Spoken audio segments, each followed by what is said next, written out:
በነገራችን ላይ የወጉ ርዕስ በአንጻሩ ይላል።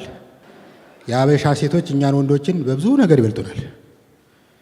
ለምሳሌ በዝነጣ ሴቶች ጠዋት ተነስተው 7 ልብስ ለክተው አንዱን ይለብሳሉ። እኛ ደግሞ አንዱን ልብስ ለ7 ወር ያክል እንለብሰዋለን። በእርግጥ ይሄ ድምዳሜ እኔንና እዚህ አዳራሽ የታደሙትን ወንዶች አይጨምርም። በተለይ እኔ በስማ እዘንጣለሁ። እሱ አይዘንጥ እንጂ ሲዘንጥ የደራሲዎች ላፎንቴ ነው የሚባልልኝ። በተቃራኒ አንድ የማውቀው ሰውዬ አለ። የሰርጉ ጊዜ የለበሰውን ሱፍ የመልሱም ቀን ለበሰው። ይህ ብቻ አይደለም፣ ለልጁ ክርስትናም ለብሶት ታየ። ይህን ያስተዋለ ጓደኛችን ምን ነው ብሮ አይለያችሁ ተብሎ የተዘፈነው እኮ ከሱፍ ጋር አይደለም ከሙሽራዋ ጋር። እስቲ ስለ ኑሮ እናወራ። እኔ በበኩሌ ገንዘብ ባንክ ውስጥ ማስቀመጥ ትቻለሁ። እንደ ሶሪያ ለማኝ የፊቱን ፈታ እያልኩ ነው የምኖረው። አይታችሁ እንደሆነ የሶሪያ ለማኝ ሃይገር ባስ ላይ ይለምንና በስነ ስርዓት ራይድ ተሳፍሮ የራት አስቤዛ ለመሸመት ፍሬሽ ኮርነር ይገባል። የሚገርማችሁ ነገር አንዳንድ ነገሮች ሲገጥሙኝ ምን አቀብጦኝ ነው ያንን የመሰለ የሰለጠነ ሀገር ጥዬ መጣሁ እላለሁ። በቀደም ዕለት ውሃ ልማቶች የ1 ወር የውሃ ክፍያ አልከፈልክም ብለው በረንዳ ላይ ያለውን ቆጣሪን በመጋዝ ቆረጡብኝ። የሚገርመው እኔ ውሃ ለመቆጠብ ካለኝ ፍላጎት የተነሳ ገላይን ራሱ የምታጠበው ጂም እየሄድሁ ነው። በወር የምከፍለው ከ150 ብር የማይበልጥ ቢሆንም ቆጣሪውን መልሶ ለማስቀጠል 2000 ብር ቅጣት መክፈል አለብኝ። በአጭሩ የውሃ ልማት ሰዎች ለህዝቡ ውሃ ከመሸጥ ቅጣት መሸጥ የበለጠ ያዋጣቸዋል። የሚገርመው ነገር ቆጣሪውን በሚቆርጡበት ሰዓት እኔ ቤት ተቀምጬ የነበረ ቢሆንም አልሰማው። ሲመስለኝ ሲቆርጡት ደርሼ እንዳላስጥላቸው ቀስ ብለው ኮቴያቸው እንዳይሰማ ጫማቸውን አውልቀው በመጋዙ ላይ ድምፅ ማፈኛ ገጥመው ነው የቆረጡት። በጣም ተናደዱ። እልያዘ የቀረ ይቀራል እንጂ 2000 ብር ከፍዬማ አላስቀጥልም አለው። አንድ የሰፈራችንን ቴክኒሻን አስጠርቼ ከጎረቤት ውሃ ሳብልኝ ብዬ ለስራ ማስኬጃ 200 ብር ሰጠሁት። ከጥቂት ሰዓታት በኋላ ስመለስ የቤቴ ጠረን በስማ ምን ልበላችሁ፣ የሆነ በድሮን የተመታ የሰገራ መምጠጫ ቦቴ መኪና። ቴክኒሻኑ ምን ጉድ ነው ስለው ይቅርታ ከጎረቤት ውሃ ስብልሃለሁ ብዬ በስህተት ሽንት ቤቱን ሳብኩት።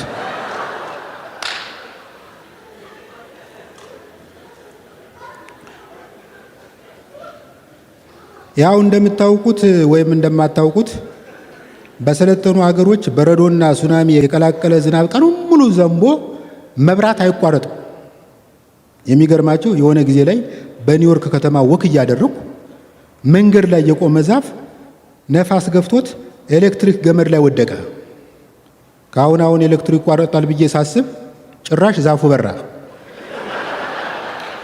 እንዲህ ነው ስልጣኔ። በአንጻሩ የኢትዮጵያ ኤሌክትሪክ የደረሰ አዝመራ ማለት ነው። ትንሽ ካፊያ ሲነካው እምሽክ ይላል። እኔ ብዙ አይነት አማኝ ያውቃለሁ። ኢትዮጵያ ውስጥ የኤሌክትሪክ መኪና እንደሚነዳ ሰው ያለ አማኝ የሚኖር አይመስለኝም። እውነት መሆኑን አላረጋገጥኩም እንጂ የኤሌክትሪክ መኪና ባለቤቶች ባትሪ ሲጨርሱ መኪናቸውን በነዳጅ በሚሰራ መኪና አስጎትተው ጅቡቲ በመሄድ ቻርጅ ያስደርጋሉ ሲባል ሰምቻለሁ። እድል የሆነው መኪና የለኝም። ዜብራ ላይ ተገትሮ በማያገባው የሰው ቴስላ የሚቆጥር ሰው ካያችሁ እኔ ነኝ። በነገራችን ላይ የአዲስ አበባ አስፓልት ላይ ያለው የእግረኛ ማቋረጫ ለምን ዜብራ እንደሚባል አይገባኝም። ናሽናል ጂኦግራፊ ጣቢያ ላይ እንዳየሁት ዜብራ ከግንባሩ እስከ እግር ጥፍሩ ድረስ በደማቅ መስመር የተዥጎረጎረ ፍጥረት ነው።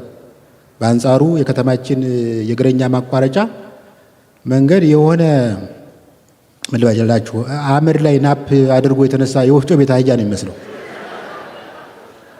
እግረኛ መንገድ ላይ ቆሜ ባለመኪናው ሁላ ካሁን ያሻግረኛል ብዬ ሳስብ መኪናውን እንቁልጭ እያለኝ ያልፋል።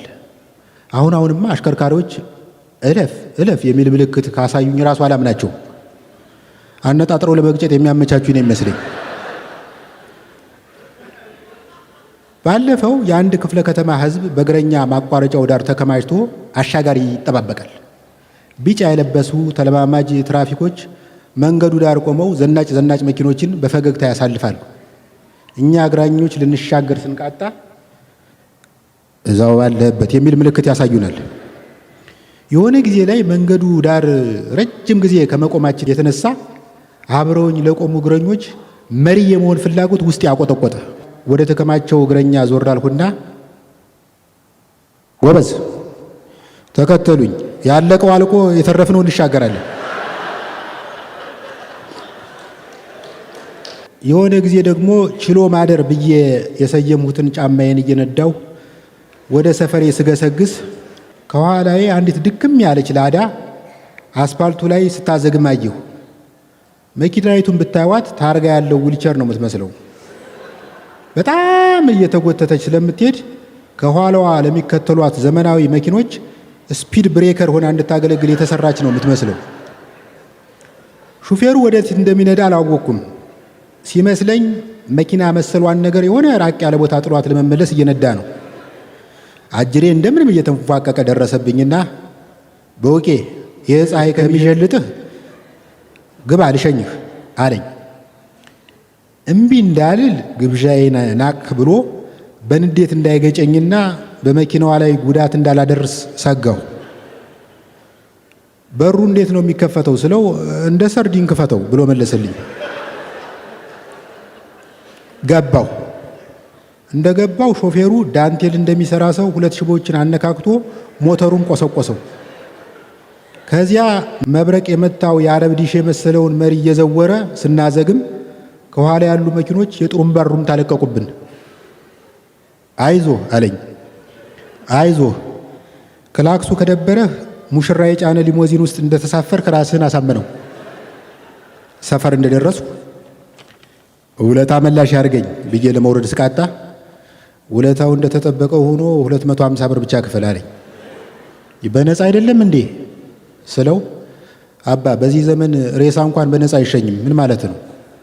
አንድ ጓደኛ አለኝ እንዴት እንደሆነ ሊገባኝ ባልቻለ ምክንያት በአንድ ጊዜ ከጋሪ ነጅነት ወደ መኪና ነጅነት ተሸጋገረ። በውቄ አልበላም አልጠጣም ብዬ ባጠራቀምኋት 7 ሚሊዮን ብር ቆንጆ ትራክ ፎርድ ገዝቻለሁ። ገና ዛሬ ልፈትሸው ስለሆነ የፍንጥር ምሳ ልጋብዝህ። እሺ አልኩ። መኪና ውስጥ ገብቼ አጠገቡ ተቀመጥኩ። ወደ ምግብ ቤቱ እየሄድን መኪናው የሌለ ይነጥራል። በሆነ ሲኖ ትራክና በዶዘር መሃል ለማለፍ ጥቂት ሜትሮች ሲቀሩት ጓደኛዬ ስልኩ አንስቶ ለሻጩ ደወልለት። ሄሎ፣ እኔ የምልህ የእጁ ፍሬን የት ጋ ነው ያለው? የተጠቆመውን ፍለጋ ሲዳብስ ካላስቸገርሁህ በየቤታችን ብንበላ ምን ይመስላል? በነገራችን ላይ በከተማችን ውስጥ ጀግና እያነሰ አጭበርባሪና ሌባ እየበረከተ ነው። ጀግና እንዲኖር ጀግና የሚፈጥር ማህበራዊ ሁኔታ ሊኖር ይገባል ብዬ አምናለሁ። ድሮ እኮ አንድ ሰው መንግስትን ተቃውሞ ከታሰረ ህዝቡ ግልብጥ ብሎ ሰላማዊ ሰልፍ ይወጣለት ነበር። የታሰረ አክቲቪስት ለማስፈታት የሚታሰሩ ሰዎች ሁሉ ነበሩ። እኔ አንዳርጋቸው ጽጌ ነኝ በሚል ስም ፕሮፋይል ፒክቸር የቀየረች ልጅ አውቃለሁ። ለትግሉ ስትል የራሷን ታይቶ የማይጠገብ ቆንጆ ፎቶ አውርዳ አንዳርጋቸው ጽጌን ባይታይም የማይጠገብ ፎቶ ከፍ አድርጋ ለጥፋለች። አሁን እንደዚህ አይነት ነገር ያለ አይመስለኝም። አሁን የኔ ጓደኛ በየነ አርፌ በተቀመጥኩበት እየደወለ በውቄ እስከ መቼ ስለ ሴት ጡት ትጽፋለህ? እንዲሁ በተደጋጋሚ ስለ ጻፍከው የጠባኸው ይመስልሃል?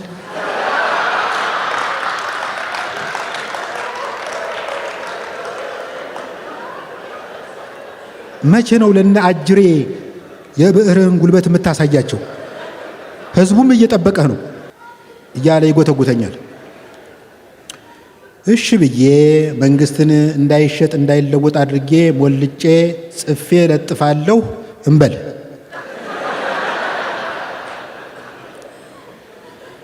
በማግስቱ እና አጅሬ ከቀበና ብድግ አድርገው አዋሽ 40 ይመድቡኛል። ከዛ ደከመኝ ስለቸኝ ሳይል ያነቃቃኝን በየነን አግኝታችሁ በውቄ እኮ ታሰረ ብትሉት አልገረመኝም። በመጨረሻ ላይ እኮ ትንሽ አንቀሽቅሾት ነበር ይላቸዋል። እንዲህ አይነት ሰዎች ባሉበት ዘመን አጭበርባሪዎችና ሌቦች እንጂ ጀግኖች ሊወለዱ አይችልም። በነገራችን ላይ ሌባ ከክፍለ ሀገር ይልቅ አዲስ አበባን የሚመርጥበት ምክንያት ግልጽ ነው። እኔ ብዙ ቦታ ዞር ዞር ብያለሁ። ለሌባ የሚመች የክፍለ ሀገር ከተማ አይቻለው። አብዛኛው አዲስ አበባ አንድ ሌባ ስልክ ነጥቆ ሲሮጥ ቢመለከት ጥግ ይዞ ቆሞ እንደ አትሌት እያጨበጨበ ነው የሚሸኘው። በአንጻሩ የክፍለ ሀገር ከተሞች ሌቦችን የሚያስተናግዱበት መንገድ ሌላ ነው። በቀደም አንድ ለደህንነቴ ሲባል ስሙን የማልጠራው ከተማ ውስጥ አንድ ሴትዮ መንገድ ዳር እጃቸውን ወደፊት ወጥረው ሰልፍ ይጠበጥባሉ። ድንገት ከየት መጣ የማይባል ሌባ ላጥ አርጓቸው ሮጠ። ከዛ በአካባቢው ያለ ሰው ሁላ ያዘው እየተባባለ ዱላ ያለው ዱላ የሌለው አጥር እየነቀለ አጥር የሌለው ሐውልት እየነቀለ ሌባውን ማሳደድ ጀመረ።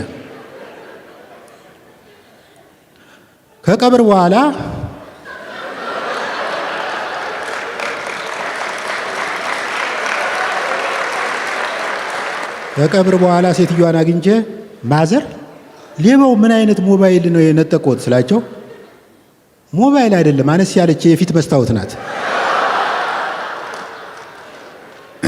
ባለፈው ደግሞ አንድ ዲያስፖራ ጓደኛዬ አገር ሰላም ነው ብሎ ከውራይል ወደ መገናኛ የሚሄድ የሞላ ሚኒባስ ተሳፈረ። ወያላው ከጋቢናው ጀርባ ያለች ሙዳየ ምጽዋት ሳጥን ላይ ያስቀመጠው። ዲያስፖራው ቀና ብሎ ወደ ተሳፋሪዎች ሾፍ ሲያደርግ ከወደ አገጫቸው አካባቢ ተመሳሰሉበት። የአንድ እናት ልጆች ተደራጅተው አንድ ሚኒባስ ተከራይተው እንዳፈኑት ለመገንዘብ ጊዜ አልፈጀበትም።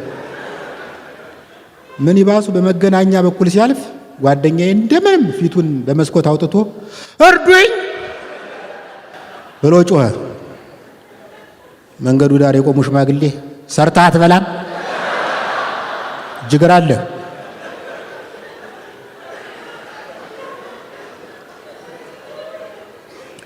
ባለፈው ደግሞ የነነዌ ጦም መያዣ ላይ አንዱ መርካቶ አካባቢ የሰረቀውን በግ አሸክመው ወደ ጣቢያ ሲወስዱ ታየሁ። ሌባው በፖሊስና በመንደሩ ሰው ታጅቦ ሲሄድ ምንም የመሸማቀቅ ስሜት አላሳየም። እንዲያውም ፊቱ ላይ ያለው ኩራት ብታዩት ስለት ለማስገባት የሚሄድ ነው የሚመስለው። እዚህ ሀገር አንድ ሰው የሰረቀውን ተሸክሞ መሄድ አለበት የሚል ያልተጻፈ ሕግ ያለ ይመስላል። ልጁ ምናልባት ከተያዝኩ ብሎ ነው መሰል ለአያያዝ የማያስቸግር አነስ ያለ ከሰውነቱ ቆለጡ የሚበልጥ ጠቦት በግ ነው የሰረቀው። እንዲያውም ሳስበው ሲሰርቅ እጅ ከፍንጅ የተያዘ ሰው የሰረቀውን ነገር ተሸክሞ ጣቢያ ድረስ የመሄድ ግዴታ አለበት የሚል ሕግ በአዋጅ ቢጸድቅ በከተማችን ያለ መኪና ስርቆት በአንድ የሚቀንስ ይመስለኛል። አንዳንዴ የሃይማኖት ማህደር በሆነችው ከተማችን ውስጥ እንዲህ አይነት ሰዎች ሊበቅሉ እንዴት ቻሉ ብዬ እመራመራለሁ። ሃይማኖት ስለ አንድ ነገር መጣልኝ። አንድ ፍቅሪዝም የሚባል ሃይማኖት የመሰረተ ልጅ አለ። ልጁ ተከታይ ለማፍራት ሲሞክር ተከታታይ ጥቃት ደረሰበት።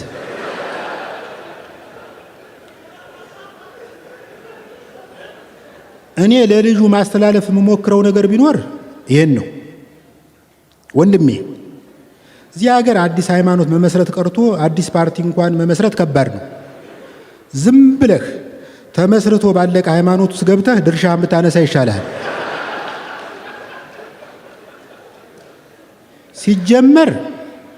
ሲጀመር ደምሳሽ የሚለው ስምህ የሃይማኖት መስራች ስም አይመስልም። ይህን ስም ወይ ሸሽገው ወይ አሸጋሽገው። ደማኤል ምናምን ብለህ ብታቀናብረው ቢያንስ ጃን ሜዳን የሚሞላ ተከታይ ታገኛለህ።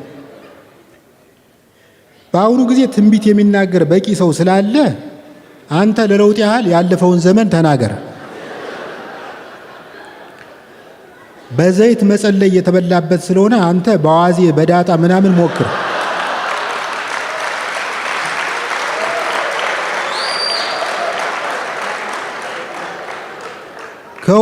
ከሁሉም በላይ የሚለው ምልክትህን ቀይረው። ይህ ምልክት ከፍቅር ጋር አይሄድም። ሽጉጥ ተኩሰ አፈሙዝ የምታበርድ ነው የሚመስለው። ከሃይማኖት ጨዋታ ሳንወጣ አሁን ስፈራው በከተማ ውስጥ በጣም የታወቁ ጋኔን የሚያስወጡ ሰው እያሉ አንድ ቀን የሆነ ዲፕሬሽን የሚያሰቃየው ወጣት በቤተሰቡ አማካኝነት መጣላቸው። ገና ወደ መድረክ ሲወጣ አባ ውጣ አሉና በመዳፋቸው ግንባሩን ጠረመሱት። አባ ድሮ ወታደር ስለነበሩ የመዳፋቸው ጥንካሬ የአድማ በታይ ዱላ ያስንቃል። አሰነዛዘራቸውን ብታዩት ጋኔኑን ለማስወጣት ሳይሆን ጋኔኑን እዛው ሰውየው ውስጥ እንዳለ ለመግደል የሚሞክሩ ነው የሚመስሉት። ወጣቱ በመጀመሪያ በትህትና ዱላቸውን ሲቀበል ቆየ። ከጥቂት ጊዜ በኋላ ግን አላስቻለውም፣ መመከት ጀመረ።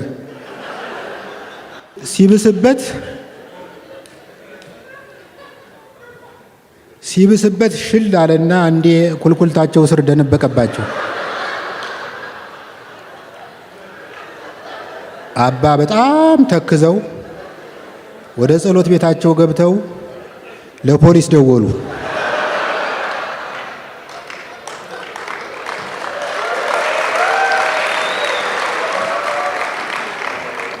ፖሊሱ ምን ገጠመዎት አባ ይላቸዋል። ላስወጣለት ስሞክር አስገባልኝ።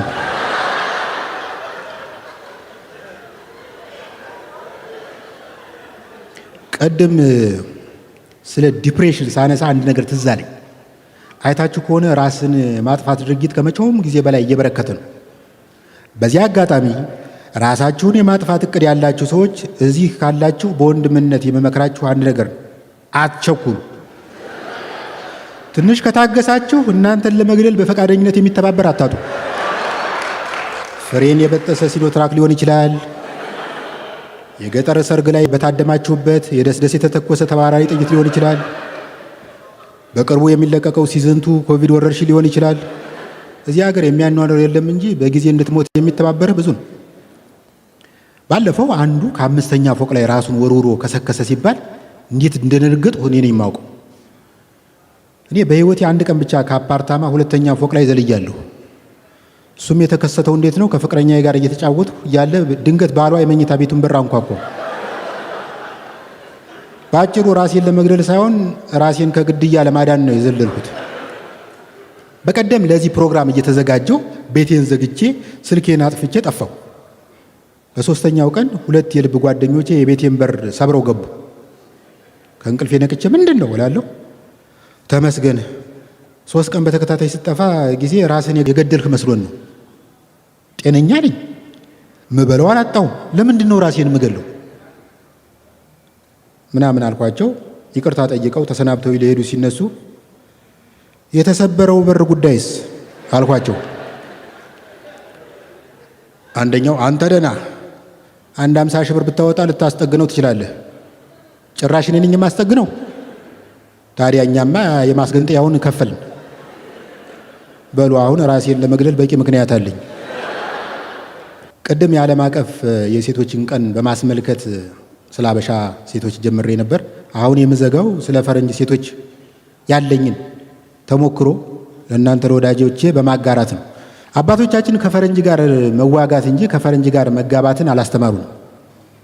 አሜሪካን ሀገር ስኖር ቀን መንገድ ላይ ወክ እያደረጉ የሆነች የፈረንጅ ሴት አገኘሁ። የፈረንጅ ላጤ ሴቶች ውሻ ይዘው ነው ወክ የሚያደርጉ። ከሴትዮዋ ጋር ንግግር ለመጀመር ከፈለግ ከውሻዋ መጀመር አለብህ። ኪዩት ዶግ አልኳት። እንግሊዘኛ ለሚጠጥርባችሁ ውሻ ያምራል ማለት ነው። ውሻውን ብታዩት እኮ እንኳን ሊያምር አሞራ ያራበት የቀብር አስፈጻሚ መኪና ነው የሚመስለው። ፊቱን ስታየው ራሱ ጥገኝነት የመጠየቅ ሐሳብህን ያስቀይራል። ሴንኪው አለች። ስሙ ማን ነው አልኳት። ስሚዝ። ሃይ ስሚዝ አልሁና ጎንበስ ብዬ ግንባሩ እንዳበስኩት። ውሻው አጉረመረመና በዛ መከራ ፊቱ ገላመጠኝ። የሆነ ድብቅ አጀንዳ ይዤ እንደመጣው ገብቶታል። ስለ ውሻ ማውራት ጀመሩ። ስለ ውሻ ለማውራት ስለ ውሻ ማጥናትን ይጠይቃል። ፈረንጆች ብዙ አይነት ውሻ ነው ያላቸው። ለምሳሌ ጀርመን ሼፓርድ፣ ፑድል፣ ቡልዶግ፣ ጀርመን ሾርት ሄርድ ፖይንተር፣ አውስትራሊያ ሼፓርድ፣ ዮርክሼር ቴረር ወዘተረፈ። በአንጻሩ እኔ በሀገር የማውቀው ሁለት አይነት ውሻ ነው፣ የቤት ውሻና የጎዳና ውሻ። ከኢትዮጵያ እንደመጣው ስነግራት ደስ አላት። በታሪክ የኃይለ ሥላሴና የአበበ ቢቂላ አድናቂ ናት። የሚገርምሽ የኔ አያት 2 ጊዜ አበበ ቢቂላን ቀድሞ ገብቷል አልኳት። አትሌት ነበር? አይ አትሌቶችን መንገድ የሚመራ ሞተረኛ ነበር። ተግባባን። አታምኑኝም? ቆንጆ ነህ አለችኝ።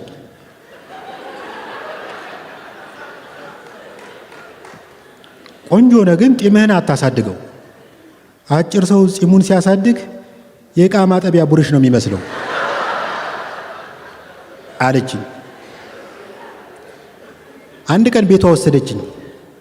ተሳሳምን፣ ከንፈሯን ሳምኩ። ከዛ አንገቷን ወረድ ብዬ ይሄ ቴዲ አፍሮ የፈረመበትን ቦታ ሳምኩ።